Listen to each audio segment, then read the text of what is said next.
श्री गणेशाय नमः। आज आपण माघ शुक्ल चतुर्थीची गोष्ट ऐकूया। माघ शुक्ल चतुर्थीलाच विनायकांचा जन्म झाला। कश्यपांच्या घरात हा जन्म झाला। वसिष्ठ ऋषी म्हणाले, हे दशरथा, आज मी तुला पुरातन इतिहास सांगतो। एक कर्नाट नावाच्या प्रांतामध्ये भानुपुरीमध्ये सोमनामा नावाचा राजा राहत होता।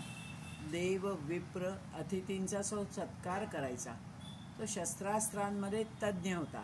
त्याच्या भार्येचे नाव यशोवती होते। एकदा राज्यामध्ये खूप अनावृष्टी झाली, तेव्हा वनात राहत असलेल्या शौनक मुनींकडे राजा गेला आणि त्यांना नमस्कार करून सर्व वृत्तांत सांगितला। तेव्हा शौनक ऋषींनी, राजा, तुझ्या राज्यात चतुर्थीचे व्रत नष्ट झालेले आहे। त्याने लोक रोगग्रस्त झालेत, वंध्य झाले आहेत, अनावृष्टी घडत आहे। राजा, मी तुला माझी स्वतःचाच अनुभव असलेली गोष्ट सांगतो। मी सुद्धा स्वतः तप करत असताना माझ्या आश्रमामध्ये एकदा भृगु ऋषी आले। त्यांचा मी आदर सत्कार केला। त्यांनी मला योग शांतीप्रद असे गणेशाचे पूजन करावे आणि त्यासाठी चिंतामणीचे गणानाम त्वां गणपतीम या मंत्राने जप करावा असे सांगितले। तेव्हा शौनकानेही त्या राजाला हाच मंत्र देऊन आता येणाऱ्या माघ शुक्ल चतुर्थीपासून व्रतारंभ करण्यास सांगितले। राजासह सर्व प्रजाजनांनी पण व्रत आचरले आणि त्या दिवशी खूप मोठा पाऊस झाला। रोगवंध्यत्व वर्जित झाले। पाऊस झाल्यामुळे सर्वत्र आनंद पसरला।